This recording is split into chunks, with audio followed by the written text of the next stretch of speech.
Last week I interviewed Peter Cochrane on the New South Wales Government's surprise decision to reintroduce the aerial culling of the brumbies, shooting them from helicopters. The brumbies are, of course, a beloved symbol of this country. And then we had the federal government, through Tanya Plibersek, announcing what seems to be a decision to liquidate the whole breed. And this is really a surprise to read of that threatened liquidation.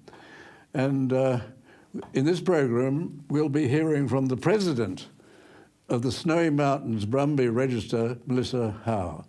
Welcome very much, Melissa Howe. Morning, David. How are you?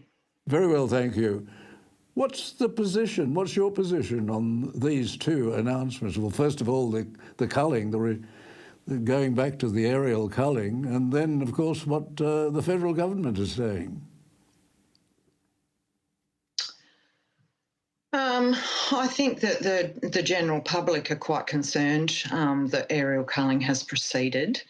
The general consensus from the majority of people that I've spoken to and responses I've seen from the public on social media that we all experienced Guy Fawkes in 2000, and it's really quite surprising to see us going back to this option when we know how devastating it was last time.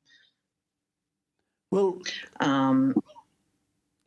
the situation seems to be that the aerial culling seems to me to be a very cruel way of dealing with a problem, if there is indeed a problem.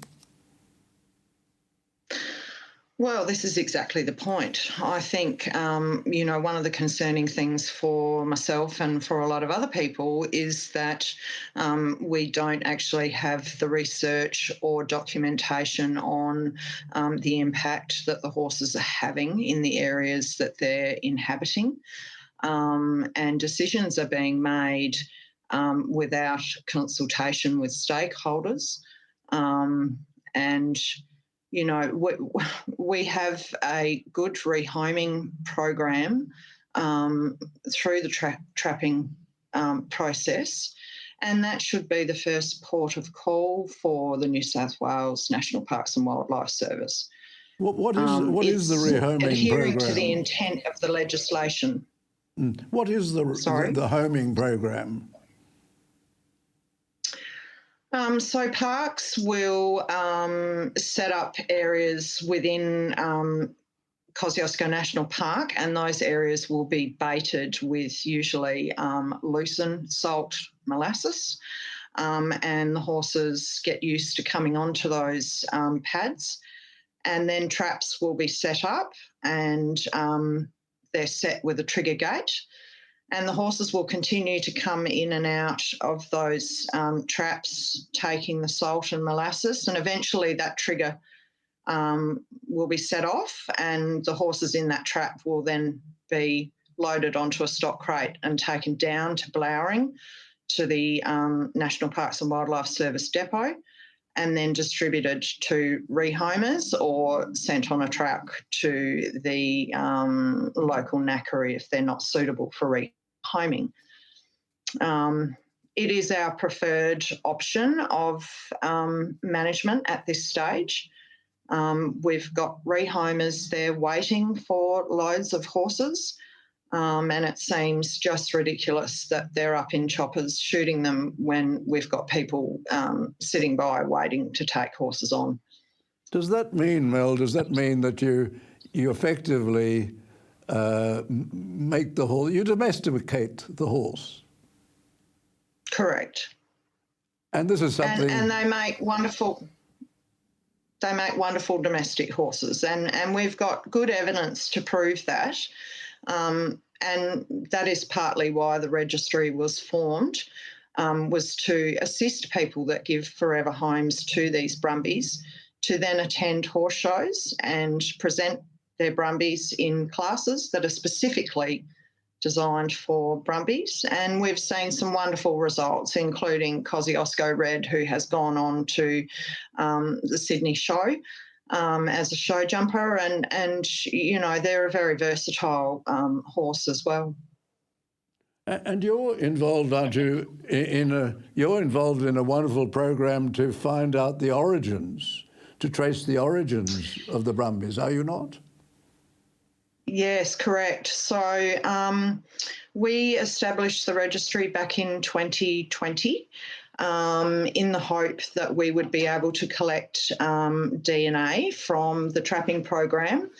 And initially, we were assisting the whaler program, and so DNA was being sent to A&M University in Texas to assist with the whaler program. And then we found that Sydney University were going to establish a Brumby project in genetics. And so we agreed to send our samples to Sydney University to support them in their research. And we are now getting some of the initial results coming through, which are really quite fascinating, and we're quite excited about the results. Are there links with the horses that came with, even with the First Fleet? Are there links with, say, the horses which were used in the First World War in the light horse? Are there those links appearing?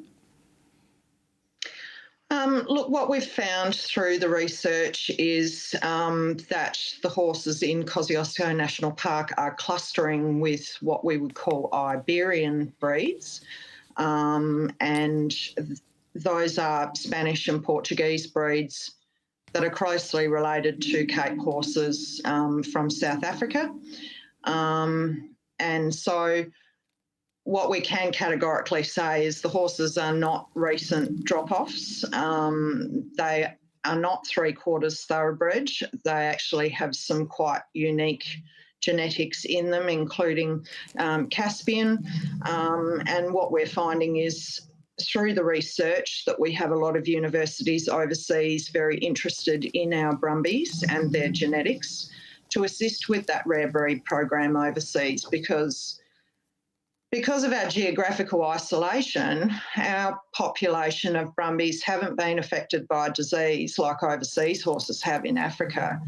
And so now those countries are hoping to look to us to assist them in re-establishing those rare breeds and maintaining those rare breeds. So we're finding that the work is really quite valuable, not just for Australia, but also globally for the equine industry. And the DNA that we now have sitting in our biobank is able to be used by any equine institution across the world.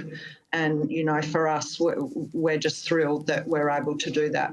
And just finally, as I understand it, you don't agree with the figures, the surprisingly large figures the New South Wales government seems to be producing, and you don't agree that the Brumbies are present in all parts of the park, and they're certainly not creating the environmental damage which seems to be resulting from the development of transmission lines, major electrical transmission lines in the park. Those are all areas in which you're concerned, are they not?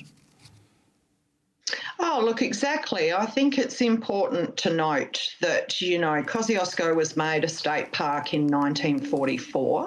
In 1949, Snowy Hydro moved into the park and started the Snowy Hydro scheme. Prior to that, we've had mining, grazing. We're talking about an area where the horses, are living is an area that has been highly used by various industries in the past. It is not in the alpine region of the national park. It is in the montane and subalpine areas. And no, the horses do not inhabit 100% of the park. We're talking about 690,000 hectares of land here. And we know where the populations of horses are, and parks have released those maps. We can see those maps where those horse populations are. Now, we know that parks' own counts each year are the actual amount that they see. That information then goes into a distance sampling software which extrapolates that number out to include the entire park. So in saying that, the numbers on the last count, I think, equated to about 13% of the total area of the park. And then that number that was in the 13% of the park was then extrapolated out to 100%. And this is where we get the confusion with the numbers that they're coming up with. It's the numbers assuming that the horses are in every area of the park, and we just know that's not the case because of the terrain of some of the areas of the park. That seems to be a major error in assessments. If they take just the areas where they are and then extrapolate them, that would be a serious mistake. Well, thank you very much. Well, that's exactly right. I mean, one of the problems we have is that we don't actually understand the carrying capacity of those areas that the horses are inhabiting. If we knew a level of impact, then we could then look at population numbers to stay below that impact level. And I think that work hasn't been done, and that work does need to be done prior to us going up in choppers and eradicating a population of horses. Well, thank you very much for this very important work.